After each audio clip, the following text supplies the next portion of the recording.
Welcome back to Church and Nerd, as always, but today wait, you gotta do that. Welcome to the sit down in the pew. Oh, God. He's gonna be happy. I gotta carry the torch. He's gonna be happy you're carrying the torch. But we're gonna be doing something a little different. We're gonna be calling this Two Nerds, One Couch, where really it's just, two of us at a time when everybody else is busy, kind of just hanging out and kind of just doing something a little bit more casual. So I got Jasmine here with me. My name's Andrew, as always. This is Chester. But I kind of wanted to ask you how the strike has been going, because, we've been on hiatus for maybe the last 2-3 weeks now, and we were working on 2 videos. We were doing the Tron video, and then we had done the Harry Potter video that you put together too. But we decided to hold off on those because of the writer's strike and the actor's strike. And hey, buddy. And I kind of just wanted to get your opinion on the whole situation and also kind of let everybody know why we haven't posted those videos too. Yeah. The strike's been going. I mean, the writers have been at strike quite a bit longer. The actors just joined a few weeks ago officially. Yeah. And we are striking against the AMPTP, which is basically like a collection of studios. Yeah. Primarily like the streaming platform studios. Trying to make a better agreement with them around things like residuals and protections against AI technology. And things are really not going anywhere. No. All negotiations have kind of been at a standstill. We did have a little bit of an update this past Friday. The Writers Guild did start speaking with the AMPTP again. Very casual, unofficial conversation, just like a check-in, like, hey, if we wanted to sit back down and reopen negotiations, what would that look like? Yeah. And even that casual conversation did not end well. The AMPTP is really not operating in good faith at this point. They're not willing to negotiate on any of the things that the actors or the writers have deemed the most important for this strike and the most needed in these new contracts we're trying to draw up. And they're just, not even attempting to meet us a quarter of the way to what we're asking. Yeah, let alone halfway. Yeah, and the studios are coming out and saying ridiculous things of we're gonna wait until they are all homeless and so desperate that they're going to accept any deal we offer them because we're the big studio and we have the money to do that, and we know that they just want to get back to work. Yeah. But they're really, I think they're underestimating us and how strong and willing, all of the writers and the actors and the other supporting unions and even the fans and influencers, everybody is really behind the creators. Yeah. The artists. Yeah. Nobody is on the side of the studios at this point, I think. And if they are, I don't know where you're getting your news, but maybe you should start looking elsewhere for some updates on what's really happening. So for anybody who doesn't know, you're in the Screen Actors Guild. Yeah. That's the main reason that you know about all this stuff is because you're in the email threads and stuff like that. Yeah, so I have been a member of the Screen Actors Guild since 1998. I was 6 years old. Oh, wow. Believe it or not, when I joined, yes. I used to do commercials as a kid. I had those beautiful Shirley Temple ringlets, red hair, very bookable. Did a few pilots that didn't get picked up, got to final callbacks on some big movies, but then threw a temper tantrum and didn't get cast. Wait, how old were you when that happened? 5. Oh, so you were a kid. I was a kid, yeah. But they were we're not working with this kid. Yeah, okay. No, it was final callbacks, me and one other girl, and I would always, for the final callback, I'd throw a fit and not want my hair to be done, because I'd have to sit there while my mom curled. My hair is very thick. It was a long process. Yeah. And I was I just want to go on the playground and play. I don't want to sit here and get my hair done. Did you have long hair as a kid? Yeah, okay. I had long hair. But yeah, I was in enough commercials though that I got my SAG card. I joined the union. And we're able to stay in it. And once you're in the union, you, as long as you keep paying your yearly dues, or you can request to go, I forget what they call it, but it's basically you're on like a hiatus. Inactive status, Yeah, and you don't have to pay dues. But if you're on inactive, obviously you can't accept any acting jobs, and you can't vote in the annual SAG Awards or anything like that. Attend any. They have a lot of like lectures that you can go to and like informational classes. So too. are you on inactive status? Is that what you're... I actually did recently reactivate. Yeah. Pandemic timeline. How many years has it been? Well, we're in 2023. So started in March of 2020. I think I reactivated in like the end of 2021, start of 2022. Okay. I was training to become an intimacy coordinator. Okay. Which isn't officially part of the Screen Actors Guild yet, but they're working on including intimacy coordinators under the contracts that SAG covers. And intimacy coordinators, like when they have like a love scene or sex scene or something like that, similarly to how like stunt coordinators operate whenever there's an action sequence, intimacy coordinators are there whenever there's a moment of physical contact. Yeah. So like kissing scenes, depending, sometimes like hugs between minors and adults. Okay. And like any simulated sexual acts. So as an example, like or nudity, any scene with any amount of nudity. Any nudity. Yeah. Okay. So as an example, like when you said like minors and stuff, like in Last of Us, like if Joel has to hug Ellie or something, there's an intimacy coordinator involved, or not always. Not always. It depends on like the age difference and like the comfort levels of everybody involved, and like there's just like sometimes there's safety precautions of like. But it's mainly for like intimacy scenes. Like, mainly for intimacy scenes. Okay, got it. Simulated sexual acts. Yeah. Got it. That sounds so nudity. That sounds so simulated. Okay, no, I got it. Yeah, and they do stuff like they help with the choreography of the actual like interactions. They also help with like giving actors specific like vocal direction of like noises to make. And they can do things like they negotiate the what's called a rider, which is like an addendum to the actor's contract that states very clearly what they are and aren't willing to do and show. And they just kind of facilitate communication between wardrobe, because there's a lot of very specific garments that are involved in any nudity scenes. Or is it like special underwear and stuff like that? Yeah. Is it like skin underwear? Does that make sense? Skin underwear?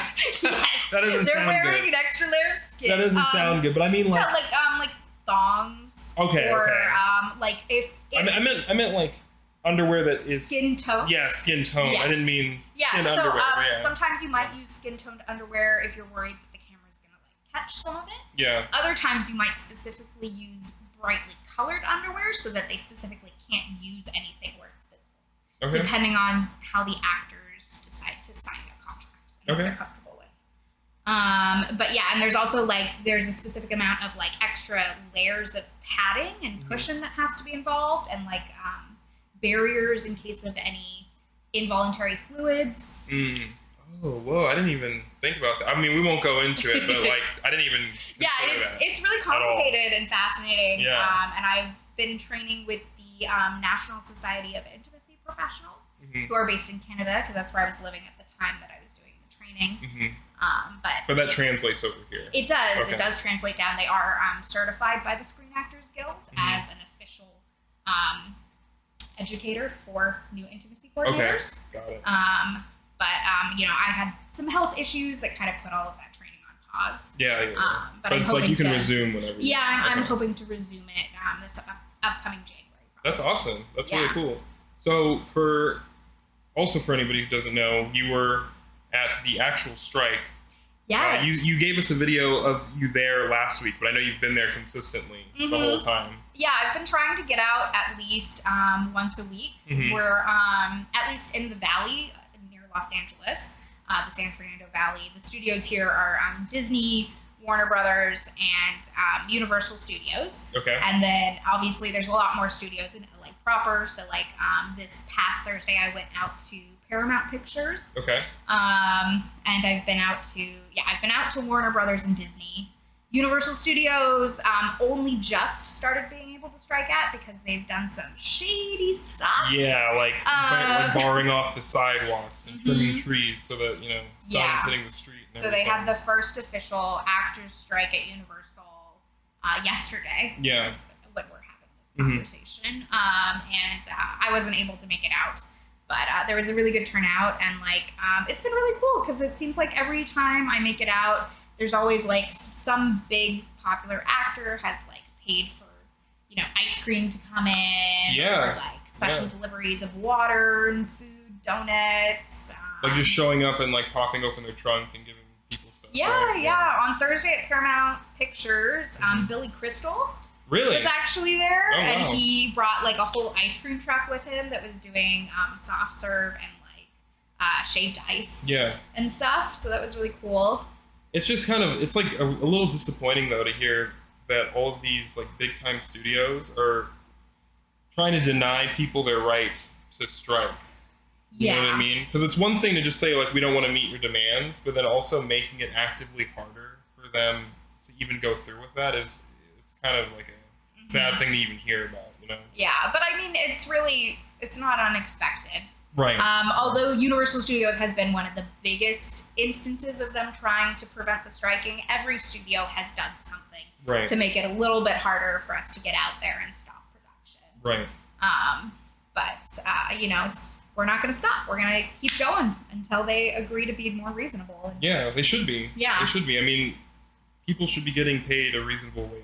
You know, like especially if you're putting in all that work for these kind of people, like and it's crazy because like with everything now on streaming and this contract that we've been on, the kind of foundation of it was created back in the 60s. The last time both the writers and actors went on strike, they got the agreement from studios to be paid residuals. That wasn't a thing before the 60s.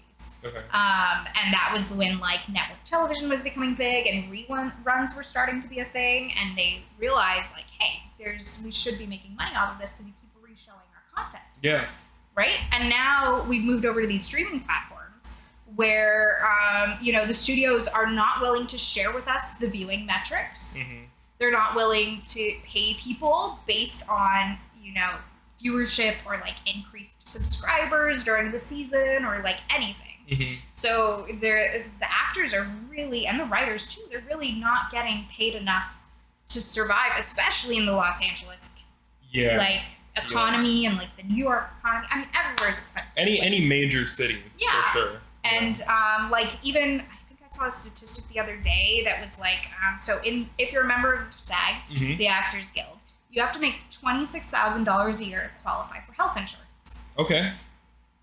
30% of actors in the guild make enough money to qualify. Because everybody else is making under $26,000 a year. Right? And that's regular working actors. Yeah. So like that's people who like try and support themselves through acting. And they're all regulars on shows, regular background actors, stunt performers. Yeah. And they're not making enough. And they're probably like, I mean, so many actors and writers work other jobs. Yeah. Like I mean, gig economy. Just as an example, Euphoria, Sydney Sweeney. Yeah. I saw an article where she was in an interview and said that she could not afford to stop acting for more than 6 months, or else she would be absolutely like broke. Like not just, you know, not just not doing well, but absolutely broke. And I mean, that's not right. You know, I know it's one of those things where like, you know, normal everyday working people want to think like, oh, like, you know, why should they make so much? It's not like an important job, but it is an important job when, you know, if you have nothing to watch, how are you going to feel all of a sudden, you know? Because it's like entertainment is what kind of like sparks more of the joyous, like fun, like parts of our lives, you know what I mean? So I feel like entertainment is really important as a medium in general, you know? Yeah. Yeah, and all the people, I mean, I don't know if you've seen this talk online about like, oh, but like AI can just do it all now, right? Like AI can write the stories, and we've got the technology to do like AI actors, and like the studios are already taking people's likenesses and storing them. I mean, and I don't think that's true at all. The quality of it it's not going to be the same. It's not like, it won't hit you emotionally. You won't have that like visceral connection to the story and to the performances, and like, I mean, sure, it might be content available, but it wouldn't be the same. And even if it got more advanced, it's still going to be like a cheap imitation, to the point where things are going to start looking very similar you know, and looking like very much the same all the time, you know, Yeah. because it's just pulling from already existing content, you know, it's not like truly learning and making like new things on its own. So I just don't think that's gonna really pan out too well. So already, like when you see somebody take somebody's likeness, like their face, you can already tell it's not a real person, you know, even in today's standards. Yeah, I mean, sure, there's like some fun TikToks that do it, and it's entertaining, but like those are what, 2-minute videos at most. Yeah, we're talking about like an hour and a half long movie. Yeah, it's not there yet, and even if it was, I don't think it will ever give you the same impact as a real artistic performance and a real like human writer. Yeah. That has like life experience and emotion to put into that storyline. Yeah, and I mean, I'm not surprised because they're already doing it. Like, we're not going to go too far into this because I don't want to like be covering, because we already agreed like we're not going to be covering like TV media and stuff like that. But I'm more just bringing this up just for the sake of AI. Already Marvel's Secret Invasion, the opening, they used AI for the whole artwork and everything. And while I do kind of think it kind of fits the premise of the story, I do agree with that. I do think it's a slippery slope where you probably shouldn't be kind of advertising that people can be using this, you know, because it was like, as soon as I watched it, I was like, oh, they used AI for all of this, you know, and I was like, that's kind of, I don't know, it's a little weird to be doing that. Well, and I mean, especially if you go into like the ethics of the fact that the AI they used would have been scraping from real artwork that actual artists spent time making. Yes. And those artists are seeing nothing for, you know, basically their artwork being stolen. Yeah. And I mean, just like anything, since it's so new, we don't have like regulations on it. Yeah. You know, we don't have any laws or regulations on it. So that's like a big part of the problem. But we will definitely splice in, like right after this, we'll splice in you at the picket line, because we've got a few videos of that that we'll show off. Yeah, I think I caught some of the, like, there's lots of fun, like, chants that we do. Yeah. Like, hey, hey, ho, ho, this corporate greed has got to go.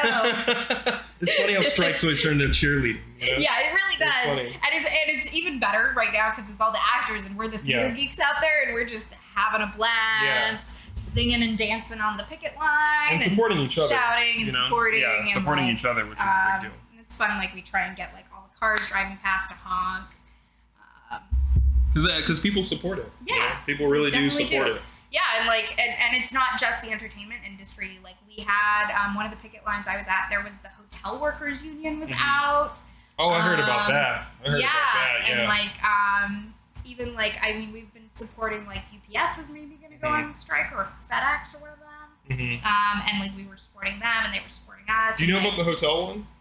About how like they don't get the same like health benefits as all the other hotels. I don't know what specific hotel company it is, you know, but I don't know. Just some of these companies. Yeah, there was like there were a bunch of nurses out at one of the picket lines I was on too, and it's like this goes beyond just like people in the entertainment industry. This is labor rights in general in the United States right now, and the like wage disparity between like the average working person and the executives that are controlling our contracts. It's not right. It's not right. But you know, there's definitely like, if you live in Los Angeles or New York, or if you live somewhere else, there's ways you can support the striking actors and writers. Just sharing on social media about the strike, and you know, keeping other people informed who might not hear about it otherwise.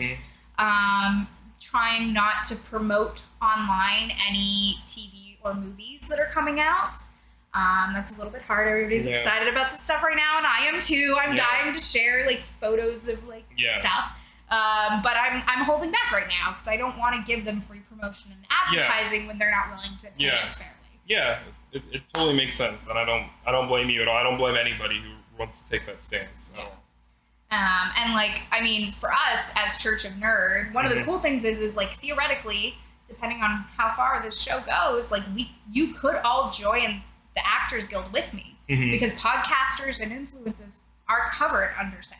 Oh wow, okay, that's really cool. Like theoretically, Church of Nerd down the line, we might all be in the union. Yeah, and I see where you're coming from too, because I mean, it's like really that's why that was one of the biggest reasons like we all agreed not to be posting our videos for that, was just because we support the strike. You know, like above all, we support the strike. It doesn't matter that we like filmed these videos already. And I was in the middle of editing one of them, you know, and I was like, that's fine. Well, I'm just going to shelve this, you know, and then we'll release them later if they there's end always up, the future. We can put it out once the strike is over. Yeah. Like, the strike is not going to go forever. It might feel like it. It might be several months, but like that content isn't going to go anywhere. We can post it later. Yeah, and I have it saved, so I mean, it'll come up at another time. But we will throw up all of your strike videos, and because they are interesting for anybody who isn't like seeing it like firsthand. It's very interesting. Hey nerds, I am out at the Picket Lines in Los Angeles. I have been a member of the Screen Actors Guild since 1998, so for me this is a really important moment in history, and in solidarity with my union, my fellow Church of Nerd guys have decided to hold back some of the episodes we've already recorded because they were about movies and television, and right now we are not promoting movies and television because the AMPTP is not giving us a fair deal, both the Screen Actors Guild and the Writers Guild. So if you want to support us, share on social media about the strike. There's also places you can donate. There'll be links in the description of this video, and stay union strong. Corporate greed has got to go, hey hey, ho ho! Corporate greed has got to go, hey hey, ho ho! Corporate greed has got to go, hey hey, ho ho! Corporate greed has got to go, hey hey, ho ho! All right, another week of the strike going strong. This time I'm out at Warner Brothers Studios along with members of the WGA, IATSE, as well as workers from the hotel unions and the nurses union here in solidarity to support the striking writers and actors. Just like last week, we continue to need your support in any way you're able to give it, whether that's just sharing on social media, donating to a community fund, or making it out to a local picket line. Always happy to help answer any questions, and stay union strong out there. Well, it has been a good day at the Picket Line. Billy Crystal, thank you very much for bringing an amazingly refreshing ice cream truck to keep us all sane. And tomorrow I'm going to be at the Universal Studios Picket Rally because they have been a little bit shady lately. So everybody in the Valley, I'll see you out there at Universal Studios. After basically waiting the last couple of weeks, we haven't really done much, you know, we've just been kind of chilling. But I actually wanted to also talk to you about like your general feeling on D&D lately. Just like how you've been thinking of your characters, if like there's anything been going on in your head about like the new expansion, the whole D&D 1 thing. Personally, I'm not a big fan of it. I think they could probably kind of sit on it for a little bit longer because 5e has been pretty solid. Really, really solid addition. I know maybe some people playing older editions might be like, this is a lot of changes, because it is a lot of changes, but I do like that there's much more of a focus on like the streamlined, it kind of just keeps the flow going, and you kind of just get to have like a really nice fun role playing with your friends instead of like focusing so much on the rules, like little nitty gritty like min-maxing of things. The only rule that matters is the rule of cool. Yeah, exactly. As long as you're doing cool shit with your friends, you know. But yeah, I mean, is there anything that's been like, you know, on the top of your mind for D&D, or if like, you know, if you want to tell anybody how long you've been playing or anything like that? Yeah, I mean, so like D&D for me, I've known about it for a long time. And like the hardest part is always finding a game. Yeah. Finding a dungeon master to teach you how to play. Yeah. So even though I've known about it for a long time, I've really only been playing since, mental math is hard. I think like 2017 was probably when I started my first game. And it was just like a DM and me and 2 other players. And it was like super chill. I built a Duragar cleric of the Tempest for my first character. You like religious characters. or do you bounce around? I bounce around a lot. You bounce around. I bounce around. You can just settle into whatever. Yeah, okay. yeah. I've explored a lot of things. So that was my first one, and like that campaign didn't end up going very long, but it was a great introduction, and like I think I even like fucked up real bad and like lost one of my arms. Oh wow! At some point, you had a DM that like was willing to amputate something, right? Yeah, okay, that's great. cool. It was good. Okay. And after that, I tried my hand at DMing. Oh, you did? Yeah, I did. Okay. I ran Storm King's Thunder. Okay. Which is a published 5e campaign. Yep.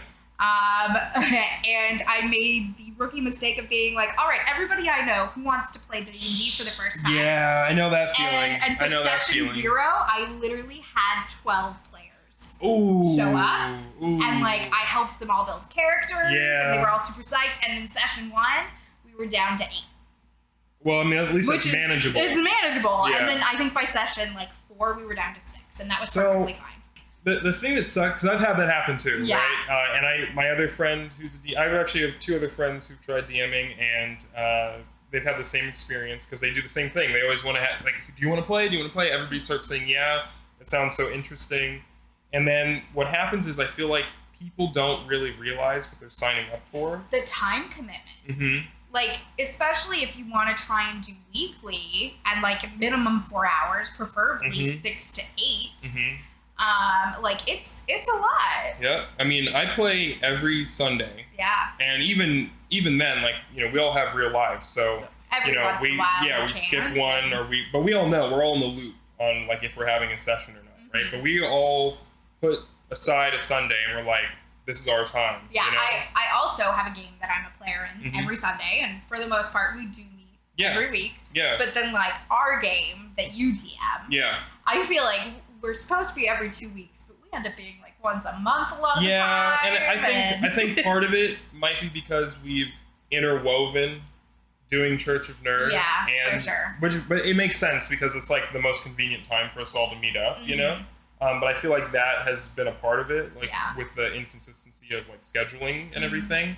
But that part of like having, you know, 12 people, 8 people, and then it starts slowly dwindling down. It's going to sound harsh, but it's really like you're weeding out the people who aren't really serious about it. And I know it sounds weird because it's a game, but it's not about like coming to the table and like using your best voice or anything like that. It's just about knowing that you're going to be there at the table with your friends. You're all about to spend like 4 to 6 hours together. You're going to sit there and, you know, you're obviously you're not the main character, so you're like sharing the spotlight with all these people. And some people don't realize the commitment that's in there. Like you, I mean, I'm sure you've had it happen in the past, not recently, but you know, somebody shows up and they're on their phone the whole time, you know, and then you're kind of sitting there like, I don't really mind if you're checking your phone, but then it kind of is annoying when you're looking up and you're like, oh, what's happening? What's going on? And you're like, you would know if you were actually like paying attention with everybody. You know what I mean? Yeah. And it sounds a little like school teacher soapbox, like that kind of thing, but that's really what it is, you know? Yeah. I mean, because you can't really be a part of the game if you're not paying attention to what everybody else is doing. Yeah. Like those kind of players are always really disappointing because it's like you're never gonna get the full experience and be as invested as somebody else who's actually paying attention to other people's turns, even in combat. Yes. Like, yes, I know that you're you know, it's boring. It takes a long time to come back around to your turn. Yeah, especially if somebody's having like a decision analysis paralysis. But like, if you pay attention, like, and get the full story, and then you get the opportunity to like interact off of like, oh, well, they just did this, so like, I want to come in and help and do that. Yeah. And like, it creates a better story. Yeah, exactly. If you're paying attention the whole time. I mean, I think it's been, it's gotten a lot more popular, obviously, because of like, you know, Critical Role, you have Dimension 20, like all of these like YouTube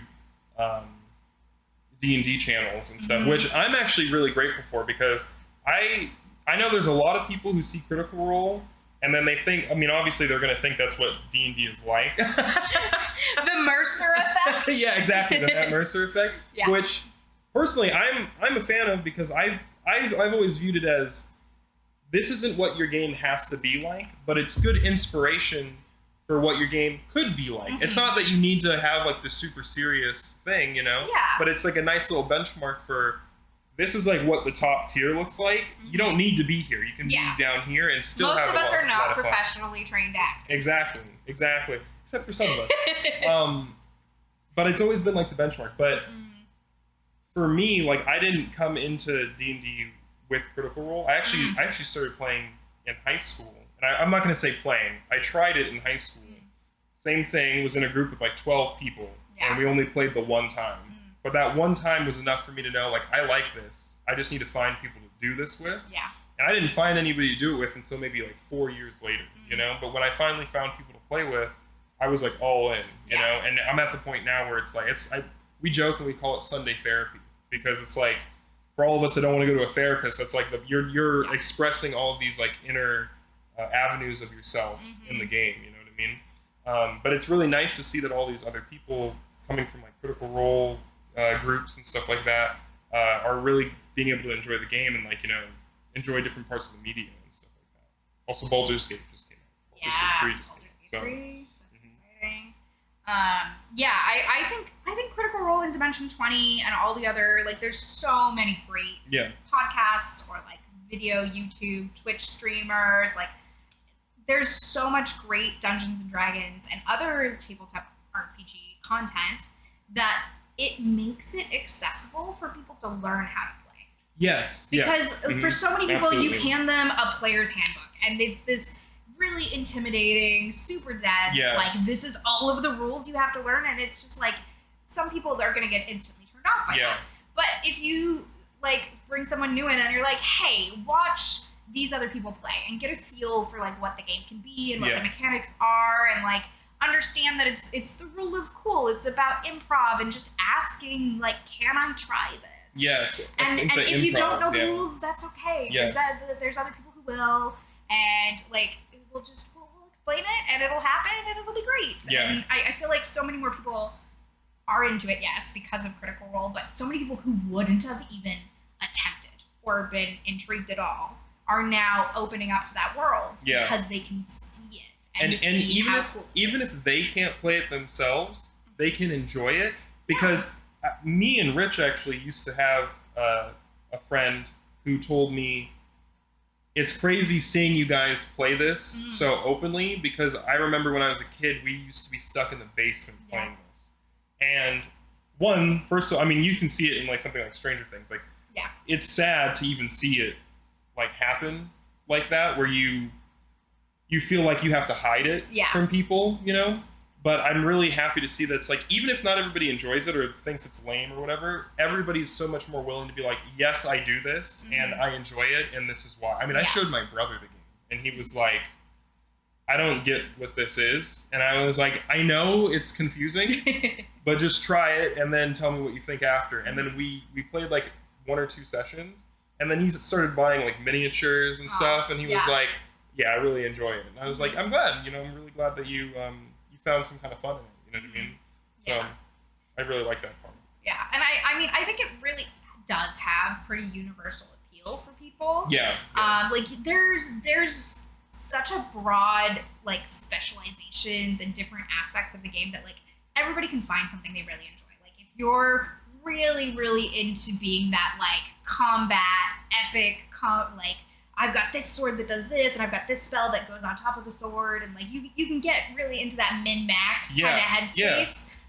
Like, some people really dig that, and then there's the, like, theater nerds like me who are like, oh, I live for the role play. I'm in that camp too. I'm in that camp. Like, half of our group is like sitting there, like, not really waiting for like, oh, when's combat, but they are sitting there like, I can't wait till we fight something, you know. And then I'm sitting there like, I like fighting things too, but I'm like, I'm waiting for all the parts where somebody's like, let's do some espionage or let's do some, you know, political thing, you know? Political intrigue. Yeah. You can totally go that way. Yeah, those are my favorite moments, and they always have been. I mean, in our campaign right now, our main campaign, when we can't make sessions, sometimes our DM will do spin-off sessions where they're still incorporated with the same world, but there's just like, it's just like a different aspect of the world. So like, as an example, we went into the Underdark and we saved goblins like that were in a civil war with kobolds. Okay. And then we brought them to the surface. So they were now living in the city amongst people.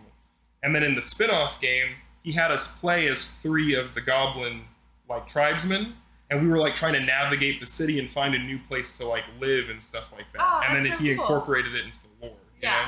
So I've always liked like that kind of stuff more so than just like let's just do a dungeon crawl for 3 hours. But I do like them. I still like dungeon crawls. Yeah. When I was still up in Vancouver, I actually ended up joining this group called Dungeons and Do-Gooders. Oh, that's a good name. That's really funny. Yeah. Yeah, it's really cool. But it was this group of professional dungeon masters, like that's their job. Okay. And they ran what was called a West Marches style campaign. I've heard of that. I don't know what it is. Yeah, so essentially, I think by the time I left, there were over 350 players. Okay.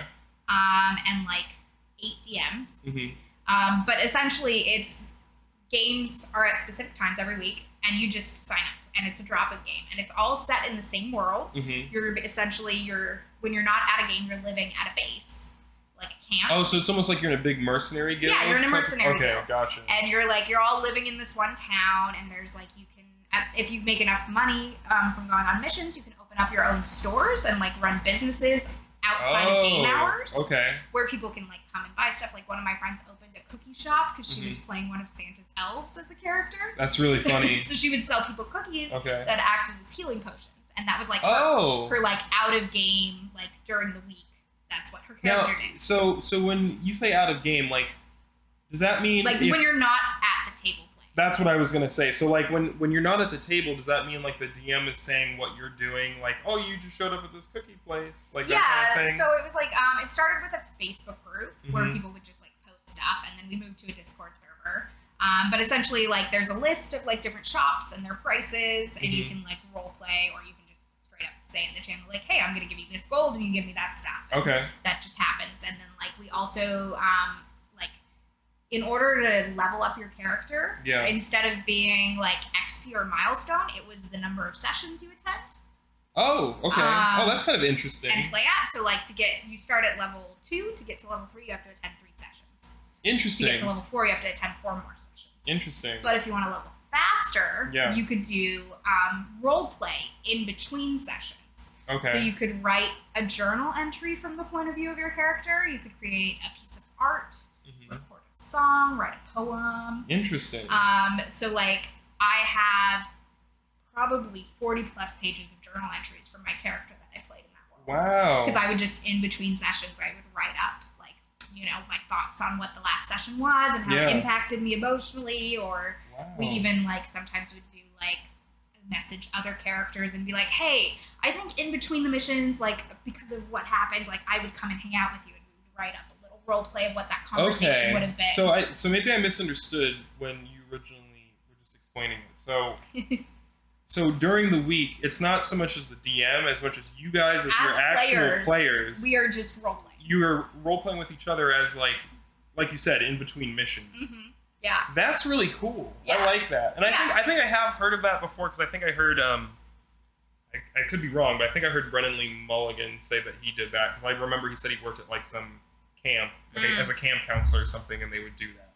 And that sounds kind of interesting. It seems like fun. And I'm sure there's different variations of West Marches that are probably less role-play specific. Yeah. But the general concept is you have a lot of players and not enough DMs, not enough games running for everybody to make it to every session. So it's drop-in missions, and like each session is self-contained, but the story continues because your character is progressing. Okay. Separately from the missions. No, yeah, that makes sense. Yeah. How do you think people, like, how do you think somebody becomes a professional DM?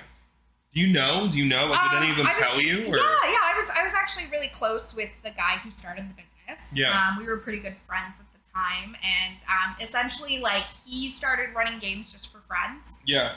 And like more and more friends started joining, and then he started running more than one game.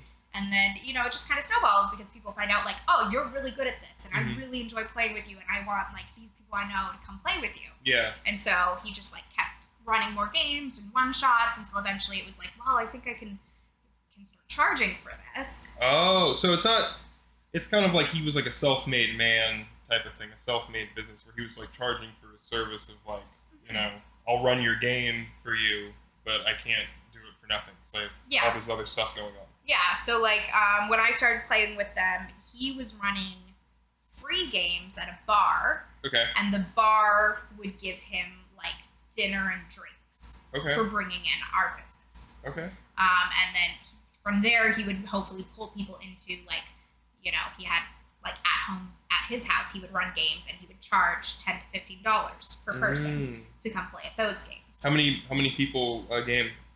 Usually it maxed out at 6. 6. Wow. So he was making a pretty decent amount as long as he was doing it often, huh? Yeah. And it was like, was it his main job? It was his full-time job. It was his full-time job? Yeah, it was his full-time job. What a lucky thing to get to do. And then shortly after, I think probably like 6 months after I started playing with him, he hired on a second DM. And then a third and a fourth, and the business just kept growing. And I haven't been in touch since I moved back to LA. Because this was all in Canada. This was all in Canada and Vancouver. But they were doing pretty good. They had a thriving business, and they had, you know, I played.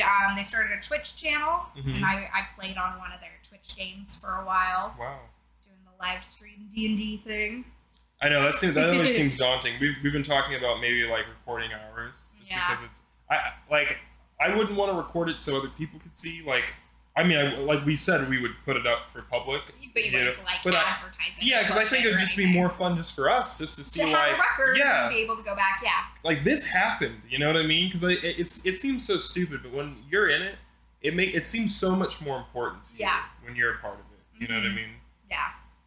Yeah, it's crazy because like for me, I have this weird thing about my brain. It's called aphantasia, where I have no mental images. Right. So for me, when I think about memories in the past, D&D games, books, movies, all register in my brain, in my memory, as exactly the same as a real life memory. Oh wow! So it's all just blended together. Yeah, because there's no mental imagery there. It's just like it's just words. Words come to mind. So when I think about them, they feel as real and as lived as real life occurrences. Wow, that's kind of lucky for you. That's kind of if you're part of a really good game. Yeah, that's really epic. Cool. Yeah. But like I get really invested in my D&D games, especially the ones that like are happening every week. Because to me, like when I'm showing up the next week, it feels like that really happened. Like my Sunday game right now, I'm playing a barbarian. Yeah. And she had a cursed sword. Yeah. That made her turn on her party and attack them. Yeah. And it's been this like really emotional roller coaster of like she doesn't understand that she's cursed, and she's like, I'm a barbarian. I go into a rage, and sometimes you guys are in the way, and I'm sorry. But then the party's like, no, this is bad. Something's really happening to you. You're not yourself. Yeah. Was it kind of? Have you seen Vox Machina? Was it kind of like that? A little bit. Yeah, that's really cool. That's really cool. It didn't get that far. Like I haven't brutally injured anybody. That was really intense. Because like thankfully there's always been enough people around to like subdue me first before I do too much damage. But like that emotional turmoil of the game, like it's there. It's real for me. That's crazy. How did they respond to that? Were they like when it first started happening? Were they like, oh, come on, what is this? Or were they like, I guess this is part of it now? Like, was it, you know what I mean? Like the players themselves? Well, or the characters? Both of them. Because the reason I asked is because in our campaign, like third session, and this is from people who had just started playing the game like less than a year. Yeah. We have a druid in our party named Avon Timely. And we have a kind of like mysterious rogue character named Mana, and Mana's a woman. So Avon was trying to buy a house, and we had to go to like a house broker, and we had to sign paperwork. So he's doing it very by the books, right? And Mana basically came in and started just like fucking with him, and was like, like basically like, I want to buy this house too, you know, and kind of just like stepping on his toes. Yeah. And Avon had already like told Mana, if you keep fucking with me, I'm gonna kill you. You know, like I'm not fucking with you. Like this is too much for me to deal with, right? So set the boundary. Yeah, set the boundary. Like very clearly set the boundary. Mana does this, right? They get into a fight in the housing broker's office, and he cut her down, like slashed her in the chest, cut her down in front of one of our other party members too, and he was just like, and just cut her down. She's bleeding on the floor, and he walked over her body and just walked out the door and left. Straight up just left. Amazing. And so our other party member, Hamlet, he's a little gnome rogue as well. He just dragged her body through the streets. And then Celine actually plays I wanted to say tinkerer, but artificer. Who's a Haragon. So her name's Bunswing. So she's like a little bunny rabbit. So she comes out into the street looking for Avon and Hamlet and sees them like bleeding out, or sorry, Mana, and sees her bleeding out and everything. Stitches her back up and everything. But long story short, this actually happened. There was actual infighting. They come into the inn. I have to like sort it out with them. Like, you guys need to fucking knock it off, right? But as players, like the next day, everybody was like, that was hilarious, man. Yeah. You know, like there was no ill will. Mm-hmm. But in the game, she had to roll death saving throws and everything. Wow. It was very like she was gonna have to re-roll, you know, if she didn't get saved. So I'm just curious, like, if your party was like I'm kind of not happy with like you trying to kill us, or if they were like, this is just part of the game, I don't really care, this is just fun, you know? Yeah. The players were definitely fully on board. They were like, this is cool, this is fun. Yeah. The characters were pretty split. So like, there's a bard who's like really good friends with me. Yeah. Who like didn't realize the first time it happened that I was like not myself, and just thought that the party member I was attacking had earned it. Yeah. And so he started also attacking the party member. Oh my goodness, and helping me. Wow. Until eventually somebody finally said something to him and was like, hey, no, Rose is not okay. She's not in her right mind. We need to like do something because she shouldn't be attacking us right now. And then he was like, oh, okay, I'll help you contain the barbarian. I love it as a barbarian too. He's like, you're already like, crazy. Yeah, you go into a rage. That's pretty normal. Like berserker barbarian. It's like, what do you mean? This is just me. Yeah, exactly. Exactly. But there's always like that line of like, they know what's going on. You know what I mean? Yeah. But yeah, so like obviously the person I attacked was not happy. Yeah. But mainly in game. But mainly in game. Yeah, like as players we were all okay. Well, it sounds like you have a really good group then, because it sounds like they understood what was going on and they just played with it. Like they weren't like trying to oppose it or taking it personally. Yeah, it's been really nice playing with this group because they're really good about not metagaming, which is a really hard thing to get right. Because like as a player, you have all this extra information about your enemies and about like motives and other things happening at the table, and like we don't do the thing where we make people like get up and that's a bit much. It's easier on Discord. But other than that, it's kind of... But in person, like, we don't do whispers. Everybody just knows everything as players, and then as characters, we have to be like, okay, wait, I don't actually have any of this information. Or like, you know, what would my character reaction be? Like, I know that if I go do this, it's really risky, and like, I might die, and like, this could be really bad, but my character would do it. Right? And like, it's so fun when you get a group that really like goes in on that and is like, I'm gonna try and be true to character. The two, absolutely. And I think it's funny because you know how you said you don't do whispers and stuff. We totally do whispers. You do whispers? Yeah, we don't. That's the only thing. Like we lift like a very small amount from like those live shows and stuff like that, and that's one of them is like doing the whispers. Like in Discord, we'll drag somebody to a different channel. Okay, and we only do it on like insight checks, or if somebody's like, "Can I tell you this really quick?" You know. And I do think if we were in person, we would just do the little whisper really quick because it does make it fun when everybody else is like, "What did you just say?" and they're like, "Don't worry about it," you know. And then sometimes they'll kind of allude to what was told to them. Sometimes they won't say anything at all. You know, so it's kind of I like the little mystery bits on that.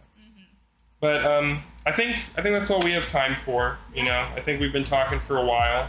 I mean, shit, we're actual friends. I think, right? I mean, we're very close. So we can just sit and talk for probably hours. We could probably talk for another 2 hours, but we'll do this again. You know, we'll just do it more times. You know, sometimes we'll do it with Brian. And we'll switch up the people. Yeah, sometimes I won't be here. Two nerds, one couch. Yeah. Who knows what nerd you're gonna get? Yeah, exactly. So until next time, you know, we'll see you guys in the next one. Okay?